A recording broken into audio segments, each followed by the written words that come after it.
Hi there, I'm Diane Clave, Councilwoman here in Summit, and I'm at the Carter House, the historic Carter House on Butler Parkway. Jesse, come on in. We're going to go have a tour. Let's see who's home. Hello? Anyone home? Sheila. Welcome to the Carter House. Thank you so much. This is Sheila Deutsch. Sheila is, what is your title here? I know you run the tours and know an awful lot about the Carter House. I was on the board, but I'm no longer on the board as of this moment. So, Okay. but I still do many of the tours, most of the tours. I do Colonial Day at Washington School, and I also work here on Wednesdays. Oh, great. Okay, that's good to know. What are the hours? The hours are Tuesday morning from 9:30 to noon, and they're 1:30 to 4 on Wednesday afternoon. Great, and I hope that by showcasing the Carter House to Summit residents and the greater vicinity today, people will be interested in stopping by and learning more about the history of Summit, and there are so many little goodies and gems to be found in here, so start us off. Okay, well, the house was built in 1941 by Benjamin Carter. And it was built down on the river, on the Passaic River, because he was a farmer and he needed the water for drinking and for cleansing and so forth. The house was only this big. It was the hallway and then 2 parlors. Really? That's all there was to it. Okay. And no kitchen. Was he a single man? No, he was married and he had children, and he lived on the river. But this house is an example of New Jersey Dutch farmhouse. It was very simple. It was not a grand house. It was No very McMansions simple. then. No McMansions. Okay. So come into the parlor. All right, Sheila, so this is the parlor. Yes. And there's a big cabinet full of artifacts? Yes, we keep our valuable things in here that belong to the families. There were 3 families that are very important to this house: the Carter family, the Bunnell family, and the Sayre family. And so we have some of their valuables in here. This cane belonged to Jonathan Crane Bunnell, who was the second owner of the house. And Bunnell is a name that I know. Sheila Bunnell serves on our planning board right now. Yeah, it'd be interesting to find out if she's related in any way. She is related. I've spoken to her about it. And you had mentioned that the Bunnell family had given the city the land to build the railroad. Yes. And we have kept one of the quadrants at the Village Green closest to the train station is actually called Bunnell Park, I believe. Yeah, because the Bunnells owned most of that property uptown. First, the Potters owned most of where Springfield Avenue is today, and then the Bunnells. Yeah. Okay. Okay. So that's Just let me show you a cane. few things here, and then we'll move on. Is that okay? Sure, of course. All right. So the second thing I'd like to show you that is not connected with one of the owners, it is a Congressional Medal of Honor. Wow. And it was won by Thomas O'Shea. He was a 17-year-old person who served from Summit in France, and he was involved in a skirmish with Eggers, Alan Eggers. And he lost his life in the skirmish. Alan Eggers came home wounded. Summit is believed to be the smallest town to receive 2 Congressional Medals of Honor from that war. Let me test your memory. You know the other name? Alan Eggers. Oh, he won one also. Yes, Wow. Thomas O'Shea. And he's related to you.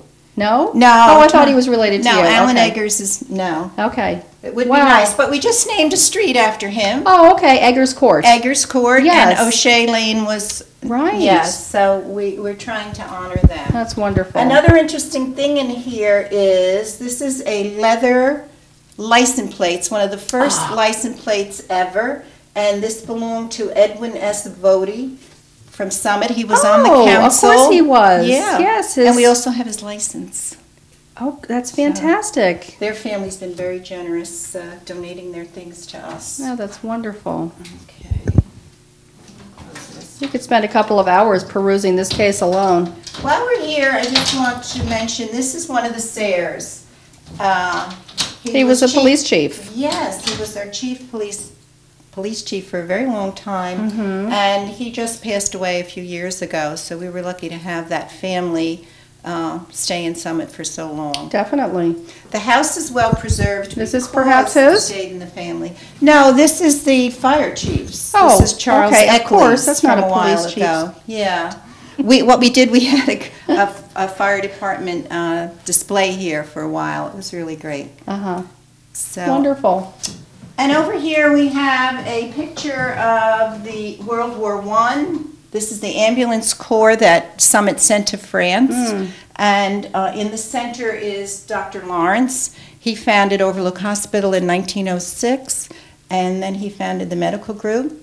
And he was called the boy doctor because he was very, very bright. Wow. You know, this building here looks like the Summit YMCA. Could that possibly be?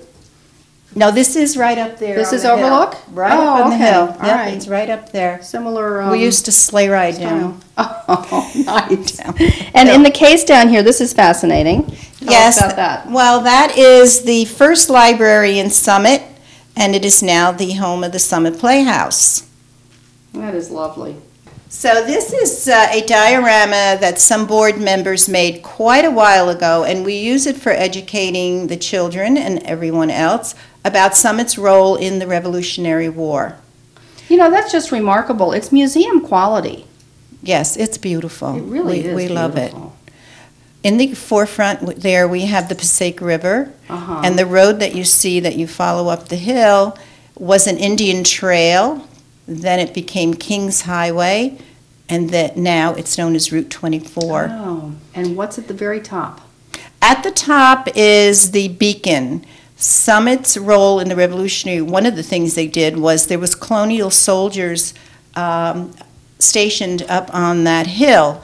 And during the Revolutionary War, George Washington had about 20 beacons in New Jersey, and they were people that were watching, the soldiers that were watching for any movement by the British. And up there, maybe there were 20 colonial soldiers, and they would watch the New York harbor.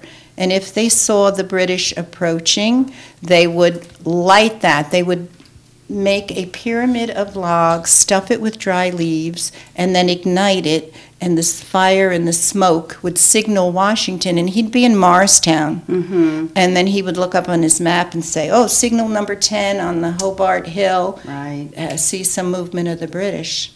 And so we were pretty important. And of course, that's why Summit has a beacon for its Our logo, kind Our of a logo, modern yeah. interpretation of the beacon. So let's move on into the library, Okay. and you can show us some treasures in there. All right, we've moved into the library, which I hear has had a different purpose. Yes, the Carter family used it for their birthing room. There was no hospitals or any place to go, so this is where the children were born.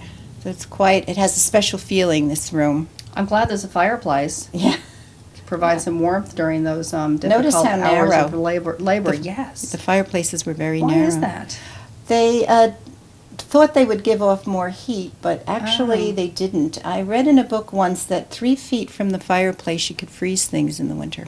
Wow. So that's how cold these houses were. Hmm. Yeah. Okay, So the Historical Society has turned this into a library, as you can see. Mhm. So we have quite a collection of books on Summit, on Union County, on New Jersey, and people do come to research their books. We've had high school students come who are studying architecture, and they come here, they look through our books, and then they go to our files and look at the houses that are in Summit. Mhm. So, and the Questers and other people have donated this beautiful furniture, so it has its Victorian flair. Wonderful. I see some lamps in here from the Victorian era as well. Mhm. Really lovely. And look at that lamp. That's Isn't- that's Yeah. unbelievable. The shade is just Mhm. pretty spectacular. That was donated by a Summit member. Yeah. Very nice. And the old bottles, were they dug up or They're dug up bottles, and then this is a stereoscope that it was in all the libraries during that time where people would go in, and that was their entertainment to look at cards that were a little magnified. Mm-hmm. And this is really sweet. The little the blocks. The blocks, the toys. Oh, they're wonderful. Oops. This is Another all interesting stuck together. thing is that we have journals, actual journals of Summit people Uh-huh. that they wrote, and we're able to keep them very special. How here. wonderful that someone donated them. Yeah. Mm-hmm. Oh, this is great. Okay. Let's move Shall we on go in. out to the hall? We shall. So we're in the front hall now Yes, again, and you had mentioned the Sayre family. I see a Yes. beautiful dress and jacket from Kate Sayre. That's Kate Sayre's dress, and behind her dress and her cape is a picture of Kate Sayre and a letter that she wrote when she lived in the house by the river. Wow. And her granddaughter, Doris Hunt, who just moved away, donated it to us. That's wonderful. What's the letter say? Very special. The letter says how, nice it was to live Oh. by the water, and it was written in 1830-something, yeah. Cool. hmm Okay, moving down here, we have another one of the Summit beacons, the new style. Uh-huh. Oh, this is from the Centennial. Yes. Beautiful, and some beautiful paintings here of the Manleys. Above the sign move on there over here. is a picture of Mary Ann and Charles Manley. They owned a lot of property in Summit, where the Rosary Shrine is today, the gas station, the Manley Court Apartments, St. Teresa's Church, and Fair Oaks. Their original house was built where the Rosary Shrine is now. Before the Rosary Shrine was their home, and it was called Fair Oaks, and it was very elaborate. And they got unhappy with that house, and they built another one where the Fair Oaks Hospital, or it's called the Summit Hospital now. Yes, the name changed. Mhm. Uh-huh. And they also donated or sold their lands, a part of their land, to St. Teresa's Church. They were Catholic, and they said that you must build a church of stone. And behind our stone church is the small church that they requested. So it's quite a Is that history. kept very much intact? Oh, it is inside? beautiful. It's been it's completely done over. It's beautiful. Wow. See, I would have assumed that the church across the street from St. Teresa's was the original one. No, the original one was up on the hill. Okay. Then the one that's across the street was built in front of that one. Uh-huh. And in 1925 or so, it was taken down the hill. The little stone church remained, and the new stone church was built. Okay. Yeah. That's quite the history.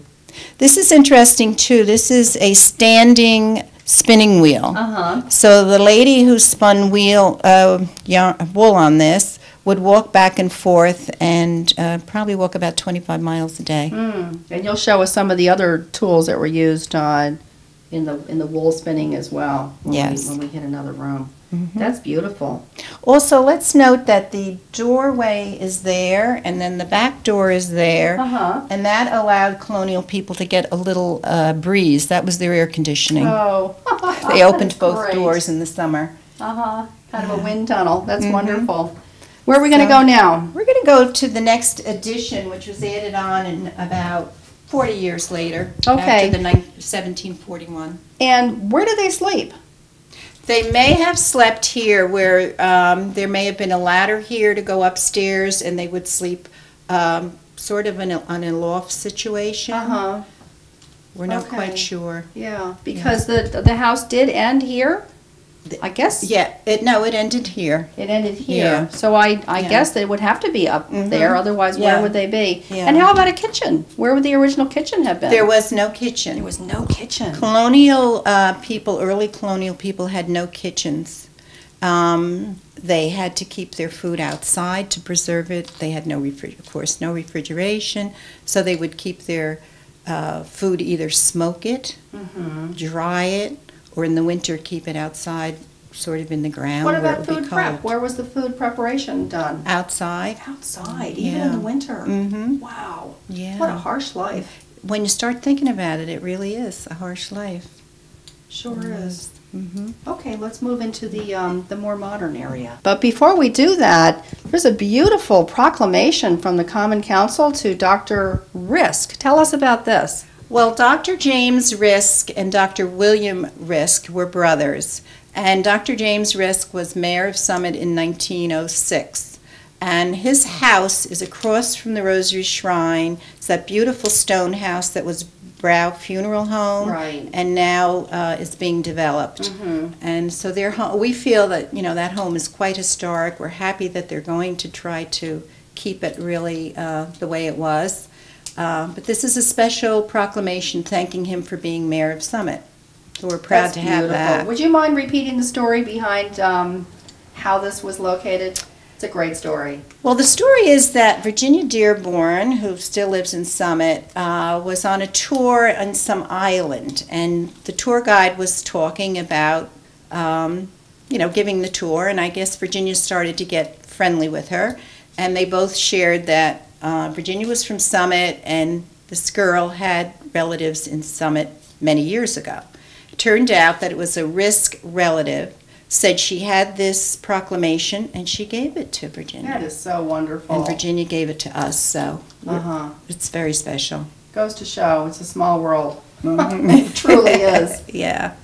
Okay, let's So move we'll on. move And, you know, on to the addition. that brings up another question. If Summit residents today find something, stuffed in an attic, or if they've lived here for a long time and they want to give something to the Historic Society, how do they go about doing that? Well, they just call us up, or they come here and they show it to us, and we take it. For instance, when I showed you the Vody leather license plates, Pat Vody lives on Canoe Brook, and she donated that to us. Okay. So that's how you would do that. Good. All right. And we value it. We would take very good care of it. Great. So we'll go in this room. We're here in the dining room now, which was added on when? About 40 years after the house was built. Okay, and just a single room or Yes. more? Uh-huh. Okay. And it was used as a dining room? Yes. Oh, so now they're reading So they're inside. getting up a little bit in the That's world. great. Okay. Yes. Beautiful oil painting here of? Yes, this is Jonathan Crane Bunnell. He was the second owner of the house. He married one of Benjamin Carter's daughters. And we call him the father of Summit because when the railway was being laid, in about 1830s, they were going from Morristown to Newark, and they were not going to include Summit because we were too high. We were a challenge to go up the hill with the tracks. Seth Boyden, who invented the railroad car engine, built an extra special strong one and said that he could do that. And Jonathan Crane Bunnell donated his land free so that the railroad could come into Summit. And that's very important to our what history. A forward thinker was he. Yeah. Yeah, we're now a hub, transportation hub. Very important That is to us. wonderful. Yeah, It's a beautiful painting. it is. We're very proud to have that. He looks like a really nice man. And I showed you his cane before. You remember? did. Yes, Yeah. you did. And another Some beautiful samplers on the wall here. That's his daughter Mehitabel Bunnell's sampler. Was made in about 1834. The girls in the evening would sit by candlelight, and their chore was to sew mainly the alphabet, but any sampler that has a building in it is very important. That was considered to be very special. So hers was excellent, Probably took some extra special skill to do that. I would think. Yeah, that's a very complex one. Mm-hmm. It's beautiful. What can you tell us about the dress? Well, the lady in front of the sampler is sitting in a Lytel dress. The Lytels, of course, there's a building uptown called the Lytel Building, and they had the first grocery store in Summit, which was on the corner of Maple and Union Place. And over there in this room also is a painting of one of their descendants who came here and gave us a lot of their belongings, gave us their linens, their many, many things, including that painting. We believe it is B. Lytel, but we're not sure. BEA? BEA, Okay, yeah. yeah. And beautiful corner cabinet over here with some exquisite china from, what, the early 1900s, late 1800s? Yes, early 1900s. That cabinet is very special because when you go to Drumthwacket, there is a colonial building on that property, and it has the identical corner cabinet. I noticed it when I was there. And some of the pottery and china was given to us by old Summit families. Are these historic colors in here that are used on the wall? Yes, we try to keep everything historic, yeah. It's really beautiful, and I hope before Jesse leaves, he'll be able to take a shot of these fabulous floors. They're in they're very well maintained, and they're kind of dip, and they're wonderful cracks in between, and they just have a Right. tremendous amount of history. The, Really beautiful. you're right about that. The floors are authentic, as are most of the windows. Mm-hmm. Even when the house was moved to this spot, we didn't lose the windows, you know, so that was a plus. And that was before moving men with all the packing materials. Now we're going to move where? We're going to the colonial kitchen, the Oh, real right. colonial. This You'll be is- excited. You this can is finally fabulous. cook Yeah. in style. That's right. After you. Okay, Sheila, we made it into the kitchen. Kitchen. Very exciting, and what a kitchen it is. When was this added? This was added shortly after the other room. We're not exactly sure. Okay. So now the mother finally has her best kitchen to cook in, Right. and you can see that It's quite the stove. yeah, it's quite the stove. And some of them had actually like hooks with chains hanging down, and they would put the pots on that. Right. Others would have this latch that would pull out, and then they could hang the pots. Oh, I see. Okay. So that's what this one had. and This one looks safer because you'd be able to get further away from the flames. The flames, yeah. The 8-year-old boys, or around that age, would be responsible for keeping the fire going all day long, because the mother was cooking all day long because the fathers were out hunting and gathering food for their family, Uh-huh. and the mother was cooking most of the day. And so you called this the most dangerous room in the house. It is, because the colonial women wore the dresses like this. They were always working near the flame. This is a beehive oven where they would keep things warm. It's not a pizza oven, it's for bread and stuff. Not a pizza oven. And some of the things are interesting. The children that come through love to identify these things. Of course, this is a candle maker, and candles were so important because there was no light other than a candlelight. Right. And I picked up on this item. I think this is just fabulous. I guess you can raise or lower it depending upon the task that's at hand. If you're sitting and reading, you pull it down closer, and if you're, I don't know, if you need to illuminate the room, you'd raise it up. Yeah, I've never isn't it seen anything wonderful? like that. It's just It's so wonderful. Has a ratchet, can move up and down. It's fantastic. It's beautiful. Could just picture the girls sitting there sewing. That's by it. right. This is a toaster. You put your bread in here. That's big enough for a bagel. With And that's Put an it open. unusual cast iron pot there with the feet. the feet. Never seen one with feet before.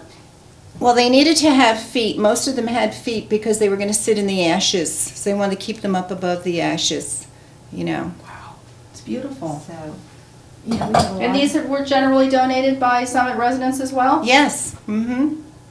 Okay, and here we have some of the things that were, some of the tools that were used with the wool and spinning the wool. We mentioned that before. Yes, the colonial people didn't have the opportunity to go to stores to buy their clothing, so they needed to have sheep, and they would shear the sheep, and after they would get wool like this, the wool would be oily and seedy and dirty from being outside, so they needed various implements or tools to clean the wool. And this is called a hatchel.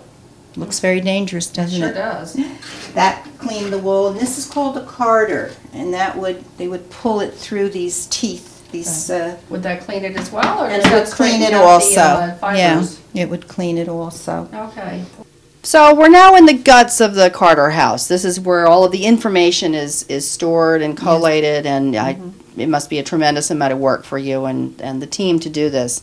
And you have records not only from old time, original Summit people, but you have information on the structures, residences, as well as schools and churches and municipal buildings and businesses, and you name it. Mm-hmm. And they're all That's right. easy to access and alphabetized and all of that. And before we came in, I asked you to pull out your family's information so that we can give people a taste of what is contained in here. Okay. Can you run us through what Sure. what your file contains? So if I had come in here and wasn't aware of what the Historical Society does, I would ask them if they had any information on my family. My maiden name is Grasso. The Grasso family has been in Summit goes back, my grandparents were here, my great-grandparents were here. Wow. And my grandfather was a builder, and he built all of Sylvan Terrace, if you know where that is. I do. And my father became a Summit policeman very young. So we have pictures of him as a young policeman in here. We have a story about him because he was involved in the Lindbergh kidnapping. He was asked to take care of a witness who actually stayed in our house for a while. When That is unbelievable. Isn't it? Oh, It nowadays, really as if that would ever be even That- considered. That would never happen. I don't Do you have know any if- idea how long he stayed? I have no idea how long he stayed because I was an infant and my mother would just talk about it occasionally, how it was kind of frightful for her to have a young family and to have a strange man in her house. Right. And she knew little or nothing about him except that he was involved in a trial, so it was kind of daunting for her. Yeah. It is wonderful to come in here because the Historical Society not only maintains the building itself, we maintain the archives of the town. So we have, as you said, we have families, we have the homes, we have the schools, we have the churches, we have the police department, the fire department, and it's very important for people when they come here and they realize that. We have all the directories of the, like when they would take a census and so forth. And people come, there's the maps. People come to look up, like, what their property looked like many years ago and so Right. forth. I have a friend who has a beautiful home, and I asked you to pull out her file so that we could look at some of the history of her home. So if your And friend there's a came lot in in here, here. she would be very excited because this house is 49 Hobart Avenue. Uh-huh. It is very beautiful, very unusual. This is a picture of it as it looks now, kind of, I believe. Yep, and she kept the colors true to the historical nature of the home. And I recognize it as a place that the Red Cross was in for a very short time. Wow. I would say maybe, well, it was many years ago. And then, as you saw, we read about the Hood School was there. The It was- school. yeah. Is that a girls' school or don't know? I don't really know. I'd have to look that up again. But two sisters, Jeanette and Bessie Hood, operated the elementary school, the private school. There were many private schools in Summit. Well, this has been an unbelievable eye-opener, Sheila, and I've learned a tremendous amount. I'm Thank so you happy so that you much for came. taking us on the Yeah. tour. Yeah, And I hope many other people will come visit us. I hope so. Yeah. And again, I'd like to give the hours again. Oh, please. It's Tuesday morning, 9:30 to noon, and then it's Wednesday afternoons from 1:30 to 4. Okay, and it's on Butler Parkway. Not on- many people, well, some people get confused as to where Butler Parkway is. It runs in between River Road and Morris Avenue, kind of alongside Metro Homes and Tatlock Field, about halfway down the street. So I encourage everyone to come in here, take a look at all the wonderful artifacts and learn more about the house, and come in and do some research, not only on their own homes and families perhaps, but on some of the more, historic, beautiful structures that we still have left here in Summit. Thanks again. Thank you, Diane. You're welcome, and thank you for watching.